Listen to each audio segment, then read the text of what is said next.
E aí, pessoal, tudo bem? Mais uma vez de volta aqui com a análise do edital do Tribunal Regional Federal da 2ª Região. Você que já acompanhou aí as demais disciplinas, chegou a vez de falar sobre Direito Processual Civil com o professor Luiz Cláudio Freire, que está aqui com a gente. Tudo bem, Luiz? Bom, Rodrigo. Prazer ter você aqui. Igualmente. Vamos conversar então com o pessoal, quem está interessado nesse concurso do TRF, que vai fazer essa prova para técnico judiciário sem especialidade, que a gente sempre fala, é um concurso voltado para nível médio, mas são disciplinas que as pessoas nunca tiveram acesso. Então, como é que a pessoa pode começar a estudar para o direito processual civil sem perder o fio da meada? Até porque teve muita atualização, né? Pois é, Rodrigo. Na verdade, a gente teve um código novo.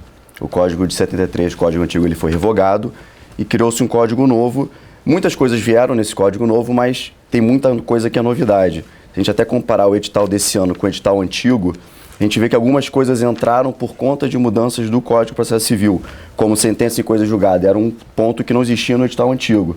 Foi incluído aqui porque existe uma nova determinação de que as sentenças têm que ser fundamentadas, o artigo 489, um artigo interessante para você prestar atenção, porque lá ele traz para a gente elementos que tem que obrigatoriamente constar numa sentença para ela ser considerada fundamentada. Então, isso provavelmente é um ponto que vai ser cobrado, por isso que ele entrou aqui. A gente vê também que foi incluído aqui a Lei 11.419 de 2006, que é a Lei do Processo Eletrônico, porque o Código de Processo Civil também trouxe, já para o ano 2015, algumas previsões com relação ao processo eletrônico. Então, podem haver algumas distinções aqui com relação à lei para você ficar atento para não se confundir na hora. Mesmo sendo uma lei de 2006, é uma novidade, Mesmo sendo, né? Exatamente, porque o Código trouxe já previsto nele, por conta do avanço da própria tecnologia, agora algumas previsões específicas do processo eletrônico. Então, essa lei vai complementar o Código de Processo Civil, que traz já muita coisa sobre o processo eletrônico. E, no geral, muita coisa mudou. Muita coisa foi acrescentada. Se a gente começar aqui pelo início, sujeito dos processos, das partes e dos procuradores. Não teve muita mudança, mas é sempre bom a gente prestar atenção na diferença entre capacidade postulatória e capacidade de estar em juízo, né? A prova do ano passado veio com uma questão pegadinha. Falava de uma pessoa maior de idade, preenchia todos os requisitos para poder estar em juízo, e uma das alternativas que eles davam como corretas é que essa pessoa poderia, então, ingressar em juízo por conta própria. Só quem pode ingressar em juízo é o advogado. Então, capacidade postulatória, ingressar em juízo, e capacidade de estar em juízo, como parte, são duas coisas distintas que é importante sempre ter isso em mente para não se confundir. Também o outro ponto aqui, de deveres das partes, na verdade, juízes e auxiliares, a gente teve a inclusão da figura do conciliador, do mediador e do tradutor, que não constavam no Código Antigo. Conciliação e mediação muito importante, porque o Código agora traz a obrigatoriedade de uma audiência prévia de conciliação ou de mediação. Conciliadores e mediadores agora são auxiliares do juiz, eles têm deveres, eles têm responsabilidades, eles têm que cumprir com diversos requisitos para poder fazer essas audiências, e aquela diferença, mediador, ele é mais aplicado para um caso, às vezes, que exija, que seja uma briga, às vezes, de família, uma briga, talvez, entre vizinhos, uma coisa mais complexa para ser resolvida do que uma simples mediação. O mediador, ele tem uma atuação um pouco mais discreta do que o conciliador. Ele tenta fazer com que as partes cheguem a um consenso por conta própria. O conciliador, não, ele tem que ser mais agressivo até para tentar resolver o problema. Então, são figuras distintas, mas que têm agora um papel muito forte por conta dessa audiência prévia de conciliação que o Código trouxe. Foi formalizada, né? Exatamente. Essa postura, já existia essa audiência, mas ela era feita em um momento posterior no processo. Agora o processo se inicia com ela. Isso também alterou início de prazo para apresentação de contestação por conta dela, então é importante ficar atento nessa mudança também. Continuando, vamos ver que atos processuais forma tempo, lugar e prazo dos atos processuais. Muita mudança também. Acabou a contagem de prazo em dobro em processo eletrônico, que era uma coisa que existia muito antigamente. Agora, os prazos são contados em dias úteis, não mais em dias corridos. Outra mudança. Importante lembrar que essa contagem em dias úteis só para os prazos em dia. E prazos previstos em outras leis não são afetados por isso, como, por exemplo, a lei de mandado de segurança. O mandado de segurança é muito usado na Justiça Federal. O prazo é de 120 dias e ele continua sendo em dias úteis. Esse prazo não foi alterado pela contagem do Código de Processo Civil. Importante ter em mente isso, que é o prazo agora contado em dias úteis. E uma coisa muito importante para quem vai tentar o TRF, Advocacia Pública, União, qualquer ente público. Antigamente a gente tinha um prazo em quádruplo para contestar, prazo em dobro para recorrer. Agora advocacia pública, todo mundo é prazo em dobro. Unificou para tornar mais simples. Então, isso também tem que ter atenção para não cair nessa pegadinha que a prova pode tentar, às vezes, enganar vocês aí com isso. Então, é o tipo de coisa. Então, você que está aí com o seu conteúdo programático impresso, já anota isso para poder prestar atenção, que pode ser, então, uma pegadinha de prova, né? Exatamente. Citação por edital, uma coisa que mudou. Antigamente, você tinha que ter 3 tentativas para poder fazer a citação por edital, quando você não consegue achar o réu. Agora são só 2. Também é uma coisa que pode vir nessa mudança. Porque a gente vê, pela prova antiga, eles gostam de ir bem nos nuances, assim, que a própria lei coloca. Uma prova, apesar dela, às vezes, trazer algum caso como se fosse concreto, mas ele traz... a resposta está no próprio artigo sem muita dificuldade. Se você souber a lei, lógico, se você tiver estudado, você vai conseguir identificar com uma certa facilidade. Mas acho que para essa prova desse ano, a questão vai estar muito mais nessas mudanças, nesses nuances que o Código Novo trouxe. A pessoa está ligada nessa... Sim, justamente, se pegou essas mudanças. Um ponto que mudou muito, que é novo, na verdade, é tutela provisória, tutela de urgência, tutela de evidência. O sistema antigo mudou completamente. Agora, antigamente a gente tinha a tutela antecipada, ela foi extinta. Agora a gente tem a tutela provisória, que é um gênero que comporta 2 espécies, a tutela de urgência e a tutela de evidência. São 2 coisas totalmente diferentes. O procedimento mudou agora. Você pode fazer só esse pedido primeiro, depois você complementa a sua petição inicial. Também é uma mudança muito grande. A tutela de evidência é uma novidade. Apesar dela existir em alguns trechos do Código Antigo, algumas possibilidades ali que você poderia requerer. Agora ela tem um artigo só para ela com as hipóteses de cabimento dela. Ela não admite urgência, diferentemente da tutela de urgência, como o próprio nome diz.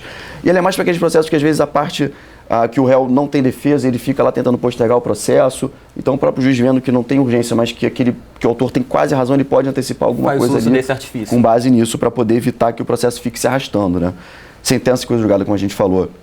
Essa questão, lá no início, a questão da fundamentação, que é uma novidade que vem aí no Código, provavelmente foi incluído para poder cobrar isso. Sentença que não esteja... Já existia na Constituição Federal, como qualquer decisão administrativa ou judicial, ela tem que ser fundamentada. Mas agora o Código ele trouxe no parágrafo 1º do artigo 489, salvo engano, são 5 incisos, com pontos obrigatoriamente constantes na sentença. Na ausência de qualquer um deles, a sentença não é considerada fundamentada. Ela pode ser passível de anulação pelo tribunal. Então, fica atento que pode vir alguma coisa cobrando ali sobre essa questão da fundamentação. É aquela famosa, se tem fumaça, há fogo. Então, é melhor prestar atenção nesse ponto. Justamente. A gente vê que quando são incluídos pontos que não existiam e teve muita mudança, é porque alguma coisa está girando vindo ali, né? Alguma coisa vem ali, com certeza. Essa questão da sentença que a gente falou, que mudou bastante. Uma questão que eu lembrei agora, para a gente prestar atenção, na parte que o edital fala aqui do juiz e dos auxiliares. O juiz teve uma mudança grande na questão do impedimento dele e da suspeição. Agora é uma simples petição, não é mais um incidente como era feito, parte fazendo a petição simples. O juiz, se ele entender que ele tem que instaurar esse incidente, aí sim ele vai fazer em apartado. E foi incluída uma hipótese nova de cabimento de impedimento do juiz, que é um requisito objetivo. O juiz impedido ele não pode julgar o processo, independe da vontade dele. Foi incluído agora que, se o juiz tiver qualquer parente, um cônjuge, parente consanguíneo ou por afinidade até 3º grau, ele não pode atuar naquele processo. Isso se o filho dele, por exemplo, for membro de um escritório que esteja patrocinando aquele determinado cliente. Se a mulher dele, por exemplo, ou o marido for membro do Ministério Público atuando lá naquele caso, defensor público, o juiz está impedido, se for uma inclusão nova no Código também, que pode vir alguma coisa nesse sentido. Pedido, né? Restauração de autos também teve uma mudança. Agora ela prevê para a gente a possibilidade do artigo 715, é um artigo importante para vocês darem sempre uma olhada, porque antigamente na restauração de autos era obrigatório que alguns atos fossem repetidos. Agora não há mais essa obrigatoriedade se ele puder ser suprido. E o Código também traz a possibilidade da restauração de autos eletrônicos, que era uma realidade que não existia na década de 70, quando o Código Antigo foi criado. Também importante prestar atenção na parte de recursos. Recursos não estava previsto no edital antigo e agora ele veio, porque tem muita mudança no recurso. Hipótese restritiva de cabimento de agravo de instrumento, fim dos embargos de divergência, os embargos infringentes, embargos de divergência continuam, embargos infringentes foram suprimidos do Código.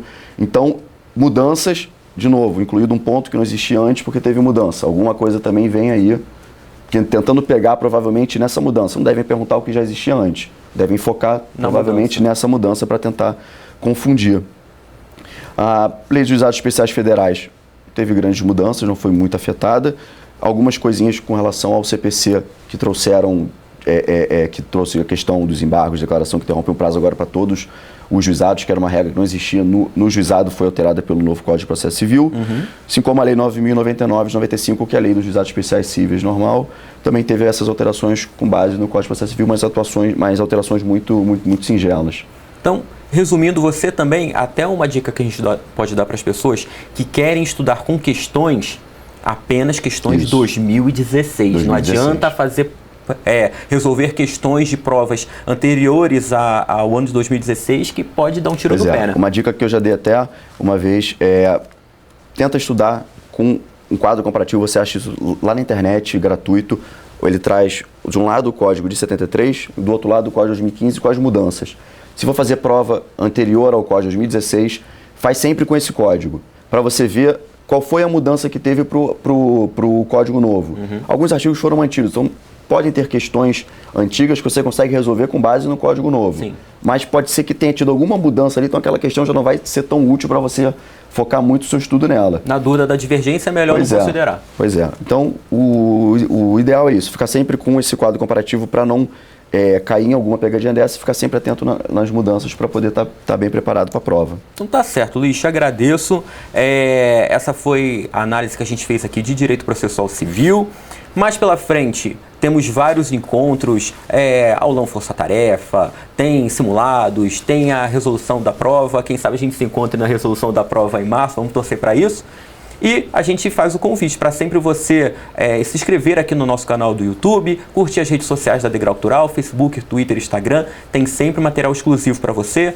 Assista sempre às aulas dos cursos online, entre em contato, entre no nosso site degraucultural.com.br, veja o telefone e o endereço da unidade mais próxima de você, que lá tem consultores de concursos, estão sempre dispostos, sabem de tudo na ponta da língua para poder te atender. Luiz, brigadão. Obrigado, foi um prazer. Tá bom? E a gente se encontra por aí, pessoal. Um abraço.